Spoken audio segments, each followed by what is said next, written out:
Internet. Today we're going to be talking about the analysis of a symptom, that of logorrhea. So for those of you who don't know, logorrhea is the pathological inability to stop talking.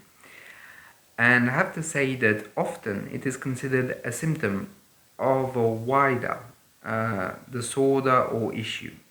So you might find it interesting that this is not purely a psychiatric/psychological condition. It can happen and it can occur in certain forms of neurological diseases. For example, if the Wernickee or Broca areas of the brain, which are areas that are hyper-specialized in language, are affected, like for example in the case of Wernickee, if Wernickee's area in the brain is affected, the individual might produce a long, incoherent speech.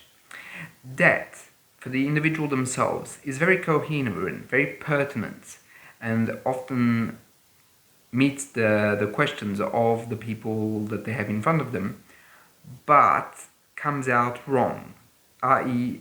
on the receiving end it seems like the person basically is talking gibberish. Sometimes they even create new words without even realizing them. This is where the main issue comes, is that people with the Wernickee areas that are affected might have what is called anosognosia, i.e. the inability to see that they have a disorder. This inability then impacts their interpersonal relationships, because what is happening is that the other people do not understand them, and they can see that the others don't understand them. So it's not as if they were unaware of this, which in turn sometimes might lead the people who suffer from this to isolate, to even stop talking, because they know that what they say will not be able to be understood by others, even though in their minds, when they're saying it has perfect coherence. It isn't how it's seen by others. Therefore, they might often feel that they need to distance themselves, or sometimes even stop talking altogether, finding other ways to communicate rather than speech. So, of course, and with everything, it's always a question of degrees. In my clinical experience, most of the people I've met have been more logorrheic or having logorrhea because of mental disorder. So in most cases, it's all schizophrenia or bipolar, schizoaffective, and anxious. So I'm going to walk us through all of this, right? So in terms of bipolar, it's often in manic episodes that the individuals have a form of heightened speech in which they have the need to talk, and they have to talk. They have to fill in every detail. And often the issue is that it's not just a long stream of connected and demonstrative thought that evolves throughout the conversation. It's kind of fast and jam-packed, filled with ideas, but the ideas lack coherence between each other, because the individual is so agitated that they jump from one idea to another. And this shows that they are unable to stabilize on a certain set of issues, meaning that they talk. It's also a way of filling in the time that they have. In a way, it's giving a sense of elation, because fundamentally they're spreading, they're able to share what they're feeling, what they're thinking, their ideas, their hypotheses, their basically way of life, and so on and so forth. So they fill in the space with something that goes incredibly quickly. However, that speed in the relationship shows that there is something in which they are starting to lose control. They're losing control of parts of themselves. They're unable to stop their minds from racing. And this is evident through their speech, that they are unable to focus, to really stop and be able to narrow down one idea.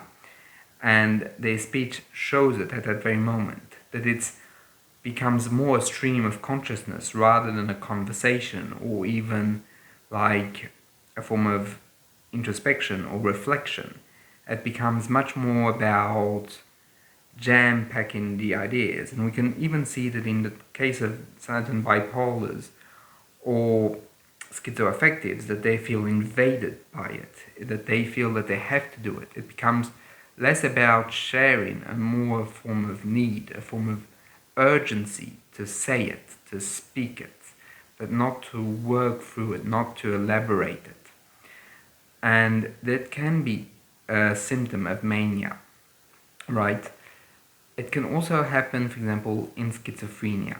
Sometimes people speak, and often it shows a certain form of anxiety because the individuals that talk like this often are very anxious. Throughout, underneath this form of power and control it gives over the conversation, because remember, when someone is talking constantly without leaving pauses, without, for example, seeing what the other person thinks, it's a way of having control over a conversation. And I think that that's also what plays in Logorrhea, is that it gives a certain form of power, because if I speak all the time, then the other person can't hurt me. They can't give me something that I will dislike or will basically disagree with, because I'm not leaving the space for these individuals to talk. I am filling in everything with myself because I'm too afraid, too fearful of what will be said to me.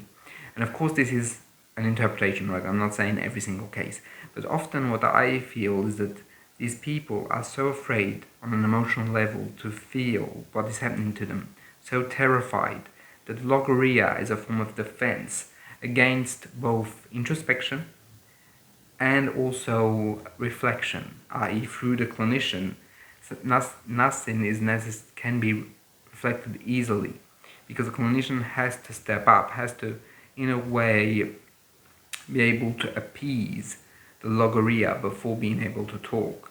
Often that appeasement is only very temporary, because the individual will often, after just, if they, for example, have codes of politeness, they will wait until the clinician's over and then go straight back to what they were saying, or not take into account the clinician and say something brand new, and not answer the question or not answer the interrogation of the clinician. But in these moments, it's as if they were, in a way, too full of their own ideas to be able to leave any room, right? It's almost spatial. There's not enough room for what you're asking me. Therefore, I can't move, and I can't move in myself. The only thing I can do is basically show you how full I am of ideas, of concepts, of basically thoughts. And all of this creates a form of, like, how can I say, tornado in which we are taken in the relationship with the logorrhea. The logorrhea takes us in, and in a way it prevents us from resting because there's so much movement. It's like basically a tidal wave, right? It goes on and on and on. And this makes it very complicated to try and appease this symptom, at least in manic and schizophrenic occurrences. Sometimes, obviously, logorrhea can stop for a time and then go back, right? It's not a constant, it's not all the time 24/7. But the idea here is that the individual is so basically overwhelmed that they share that overwhelmingness with the clinician through that way. Also preventing the clinician, unconsciously of course, we're not talking about any conscious mechanisms here, preventing any form of like agency, because they're the ones doing all the talking. And as I was saying, there's not enough room, there's not enough space for the clinician to intervene in a meaningful way. However, and this is important, often there is a good transference, because people with logorrhea, as I was saying, often experience a deep sense of anxiety. Therefore, when you let them talk enough, they often start enjoying the ability to talk. This is less because, for example, like, let's say, classical psychotherapy, they get to analyze and understand what they're saying, or how it influences their past, or how it will play a role in their future.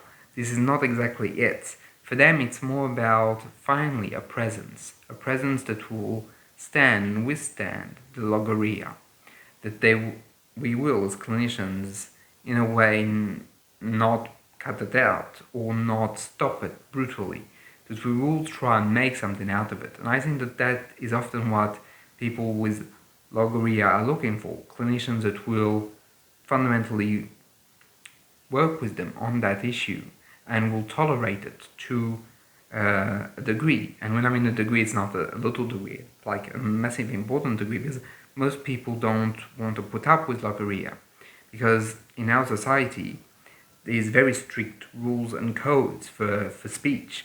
We talk a bit, the other person talks to us, and so on and so forth. Of course, therapy is a little different, but it's still codified that your therapist is at some point going to talk. Very rarely does the therapist not talk at all during a session. But in the form of logorrhea, it's completely plausible that the therapist might not even need to talk. Sometimes even the presence of the therapist is what is of importance. And as I was saying, there's a lot of anxiety in this. And often, sometimes, I shouldn't say often, it's more sometimes, in general anxiety disorders or with obsessive compulsive, there might be this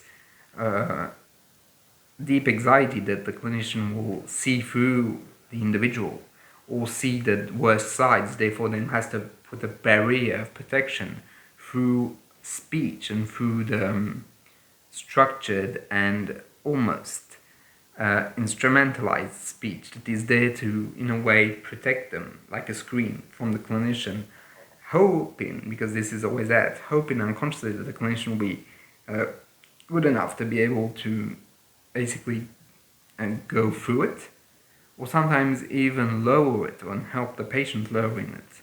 And in the case of obsessives or people with anxiety disorders, logorrhea is much more treatable. It's more a defense that's there interpersonally because they're afraid.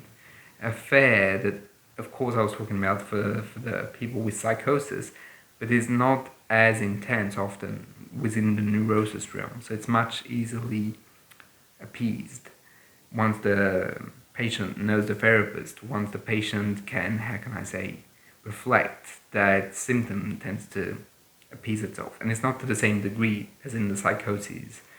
But this begs the question, what happens after the logorrhea?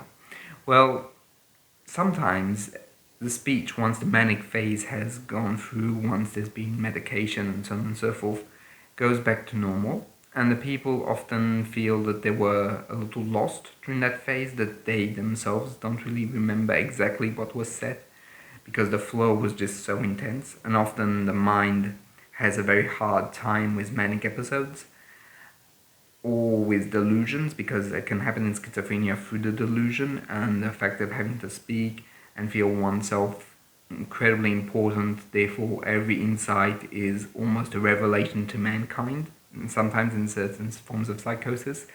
So the fact once the moment of crisis has passed, often logorrhea kind of fades. It might not, and it might not even always be a sign of pathology in certain individuals that are always like that. But it's still often a form of anxiety or a form of control over the relationship. Not in a narcissistic or sadistic way, obviously not, but it's through a form of anxiety, of if I leave even a small amount of room, then someone can tell me something, and that can be scary. They can force me to reflect, or they can reflect something of me that I do not know, or that I'm afraid of hearing. And of course, if there's that level of fear, one has to work at becoming a presence and help the patient lower their fears, and then when the patient's ready, reflect something of them, but not before the patient is ready. This is always very important, because if you do it too early, the patient is not going to be able to receive it in the proper way, and the symptom is not going to vanish.